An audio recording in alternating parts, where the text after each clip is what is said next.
La fête de Hanouka nous rappelle ce merveilleux miracle, c'est la fête des Lumières.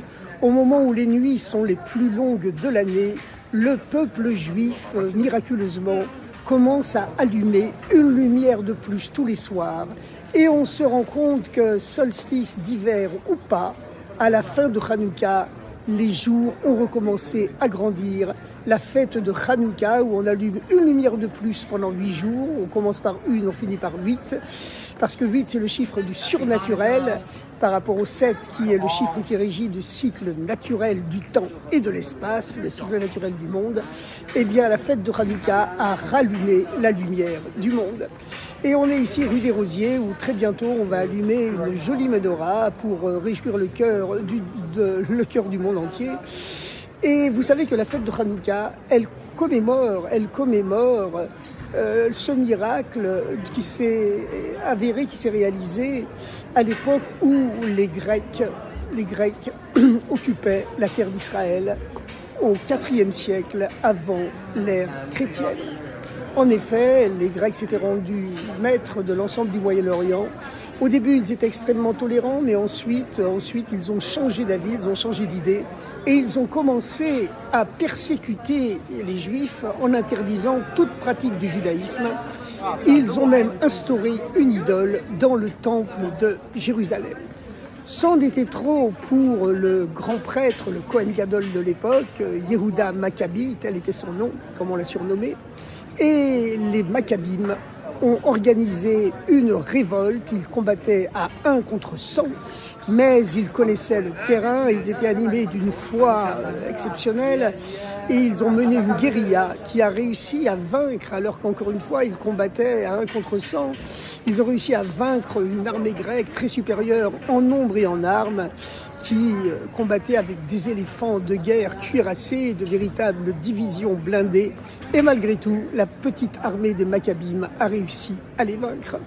Et puis, la victoire militaire finale, après une longue guerre qui a causé malheureusement beaucoup de victimes, la guerre s'est terminée le 24e jour du mois juif de Kislev, qui correspond en gros au 25 décembre, mais enfin ça change chaque année puisque le calendrier juif est lunaire et donc il peut y avoir un décalage quelquefois de quelques jours ou de quelques semaines sur l'année solaire. Tous les 3 ans en moyenne, un 13e mois est rajouté à l'année lunaire pour la rajuster sur le cycle solaire.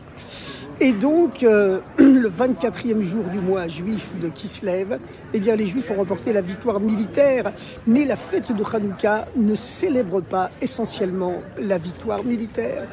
Elle célèbre le lendemain de cette victoire militaire, le 25e jour du mois de Kislev, où les Juifs qui sont rentrés dans le temple ont cherché à le purifier en allumant le chandelier du temple. Et il leur fallait pour cela trouver de l'huile pure. À vrai dire, comme c'était la guerre, et à la guerre comme à la guerre, on fait comme on peut, ils auraient pu légalement, juridiquement, d'après la loi juive, la halakha, ils auraient pu se contenter d'allumer de simples fioles d'huile, même si elles avaient été profanées par l'idolâtrie des Grecs. Mais ils voulaient faire mieux que la loi et ils ont cherché à tout prix, parmi les milliers de fioles d'huile souillées qui existaient dans les caves du temple, qui avaient toutes été consacrées par les Grecs à l'idolâtrie, ils ont cherché s'il ne restait pas, par une coïncidence exceptionnelle, une fiole d'huile pure, et ils en ont trouvé une sur des milliers, une fiole d'huile qui était cachetée par le seau fermé du Kohen Gadol. Mais il n'en restait d'huile que pour une seule journée. Or, il fallait attendre 8 jours pour que la purification soit achevée. Ils ont dit, tant pis, on fait confiance en Dieu, on a de l'huile pure, on allume le chandelier avec cette huile pure.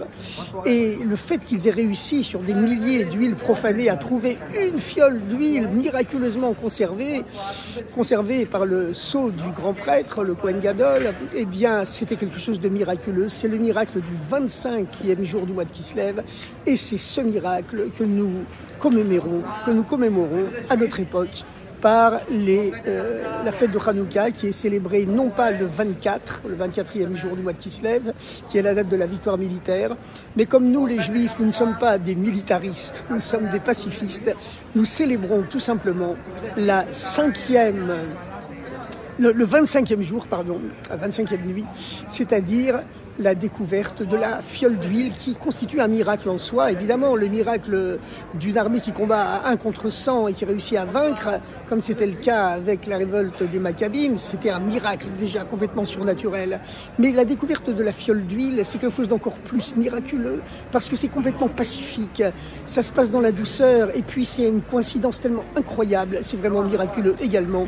Et c'est cette découverte de la fiole d'huile et l'allumage, le premier allumage du chandelier du temple de Jérusalem qui se produit donc ce 25e jour, ce 25e soir plutôt du mois de Kislev, qui est le jour du départ de la fête de Hanouka. Et je pense personnellement, en tant qu'historien, que si le christianisme plus tard, plusieurs siècles plus tard, a instauré la fête de la lumière le 25 décembre de l'année solaire, donc bien sûr, c'est en commémoration, parce qu'à l'époque, les premiers chrétiens étaient tous juifs, et ils célébraient la date du 25, qui est le premier jour de Hanouka. Donc ils l'ont transféré sur le 25 décembre. En tout cas, à la fin de la 25e journée, lorsque déjà on s'approchait du lever des étoiles du 26e jour du mois de Kislev, on s'est rendu compte que cette toute petite quantité d'huile, qui normalement, scientifiquement, ne pouvait brûler qu'une journée, que 24 heures, elle continuait à brûler. Et elle a continué à brûler toute la journée du 26e jour. Ça, c'était un miracle qui transcendait complètement toutes les lois de la physique, toutes les lois de la chimie, toutes les lois scientifiques du monde. C'était un véritable miracle complètement au-delà de la nature. Et cette lumière, cette huile, qui ne pouvait normalement durer que 24 heures, elle a brûlé pendant 8 jours. Et c'est seulement à la fin du 8e jour qu'elle s'est éteinte. Et donc, c'est le miracle de Hanouka. Et c'est la raison pour laquelle Hanouka, évidemment, cela nous rappelle qu'il faut toujours, toute l'année, allumer une lumière de plus, puisque le premier jour de Hanouka, la première nuit, on allume une lumière, la deuxième nuit 2 lumières, la troisième 3 lumières, et ainsi jusqu'à la 8e nuit où le chandelier est plein, on allume 8 lumières. Mais vous savez qu'il y a quand même des différences entre le chandelier du temple que le chandelier de Hanouka doit commémorer, et entre le chandelier du temple et le chandelier de Hanouka, il existe plusieurs différences. Il existe 3 différences principales, curieuses, mais qui possèdent un sens profond. La première différence, c'est que le chandelier du temple, il avait seulement 7 branches, alors que le chandelier de Hanouka en a 8. Et puis une deuxième différence, c'est que le chandelier du temple était allumé en plein jour, alors que le chandelier de Hanouka est allumé précisément la nuit. Une troisième différence, c'est que le chandelier du temple était allumé volontairement au milieu du temple, alors que le chandelier de Hanouka est allumé normalement à la porte de sa maison, dans la rue, pour justement diffuser la grandeur du miracle. Et lorsqu'on est chez soi, et qu'on n'a pas de porte qui donne sur la rue, on l'allume à la porte de son appartement ou on l'allume au moins à la fenêtre, pour signifier que tout le but du chandelier de la fête, c'est pour éclairer le monde entier et pas seulement l'intérieur de sa propre maison de façon égoïste ou de façon repliée sur soi.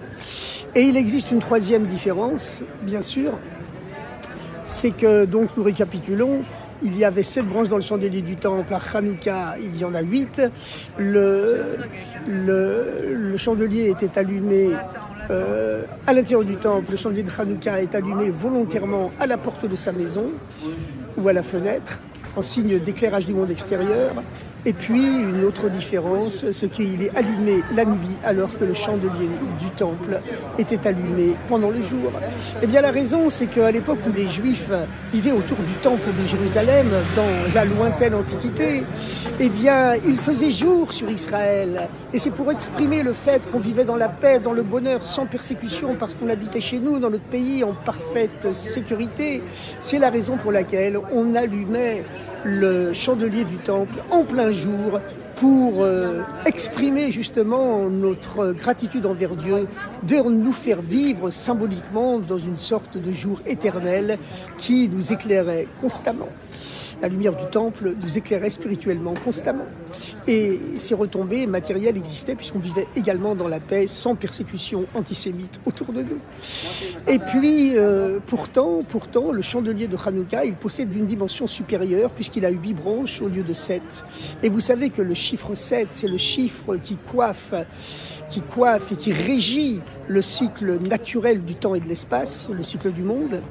Mais le chiffre 8, c'est le chiffre du surnaturel, parce que c'est le Dieu un. Il n'y a que Dieu qui soit vraiment un, qui soit vraiment uni, qui soit un, qui fait irruption à l'intérieur du cycle naturel du 7 et qui le transcende et le rend justement surnaturel.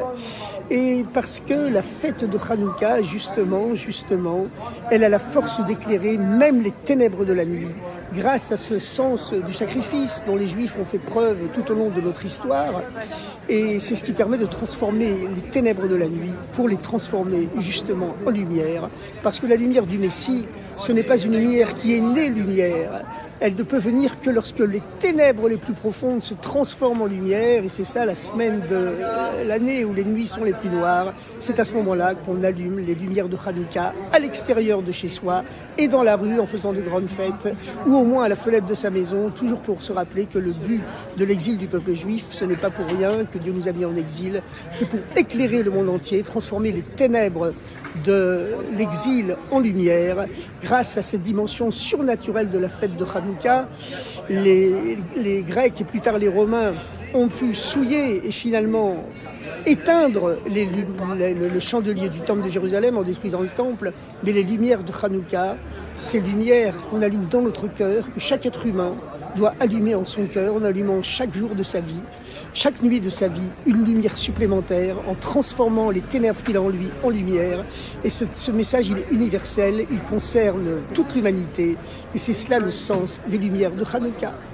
Pour aller encore plus profond, puisque ici, rue des Rosiers, on parle avec des érudits, vous voyez ces jeunes rabbins avec des jolis chapeaux noirs comme le mien qui sont à côté de moi, qui vont bientôt allumer la deuxième lumière de Hanouka, eh bien, vous savez que les 2 versets les plus célèbres de la plus célèbre prière juive, ce sont leurs chiffres, le nombre de leurs lettres correspond justement aux dates de la fête de Hanouka.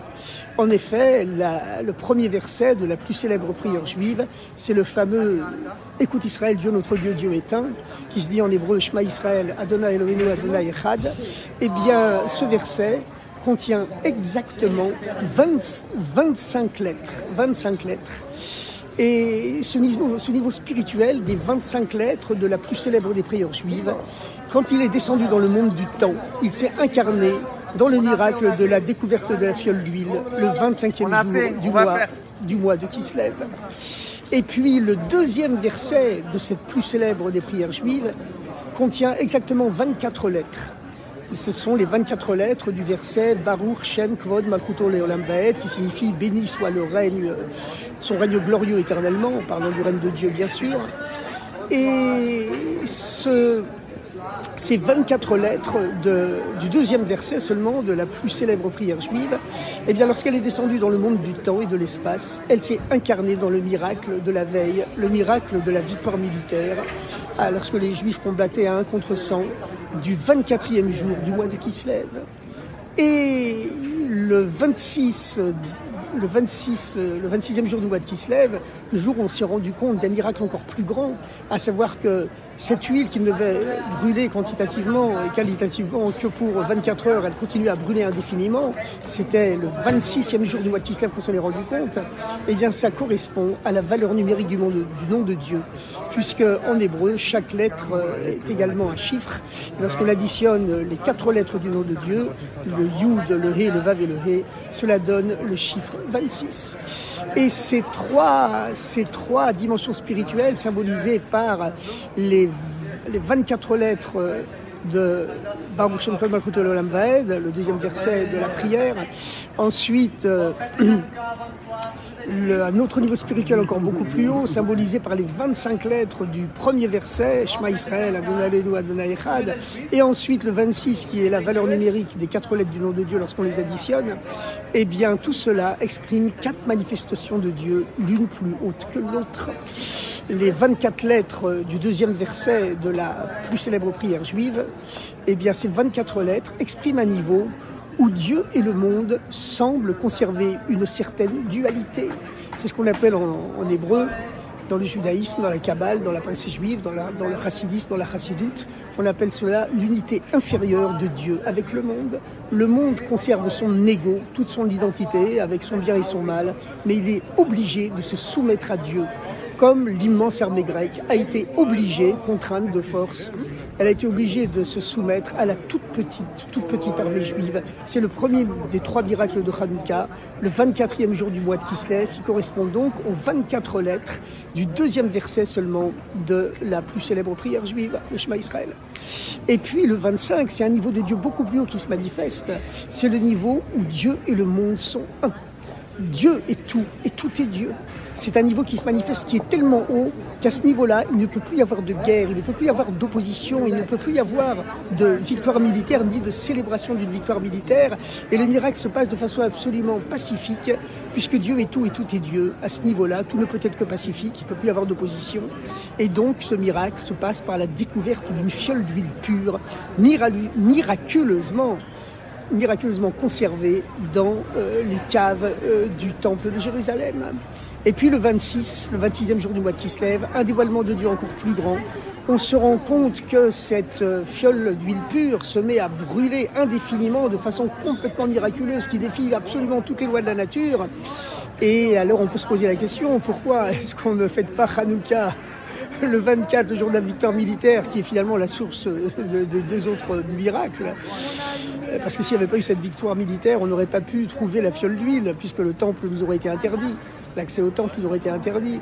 Et pourquoi on ne célèbre pas Hanouka le 26, mais seulement le 25, puisque le miracle du 26 est encore plus haut, correspond à une manifestation divine encore plus haute? Eh bien, la raison, c'est que ce niveau du 26, malgré tout, il n'a été qu'éphémère. Ce n'est pas chaque année, ce n'est pas toutes les années que cette fiole d'huile pure a brûlé 8 jours au lieu de brûler qu'un seul jour. C'était un miracle ponctuel dans l'histoire, qui est comme un avant-goût des temps futurs. Et c'est seulement lorsque les temps messianiques seront avérés que le monde aura atteint tout entier une dimension spirituelle qui baignera toute l'humanité. À ce moment-là, tous les Juifs du monde reviendront en Israël et là, symboliquement, spirituellement, la terre d'Israël, la terre sainte, comme tous les peuples du monde l'appellent encore aujourd'hui, s'étendra au monde entier. Ça ne veut pas dire que militairement, sûrement pas, Israël va chercher de conquérir le monde entier, pas du tout. Mais c'est que spirituellement, la terre entière, l'humanité entière sera devenue sainte. Et donc, les 8 jours de la fête de Hanouka, ce miracle, ça a été un avant-goût, c'est un avant-goût des temps futurs, mais malgré tout, restons les pieds sur terre et nous commémorons pacifiquement, essentiellement, la découverte miraculeuse de la fiole d'huile et le premier allumage du temple de Jérusalem avec la célébration de la fête qui commence le 25e soir du mois de Kislev. Alors, bonne fête de Hanouka à toutes et à tous.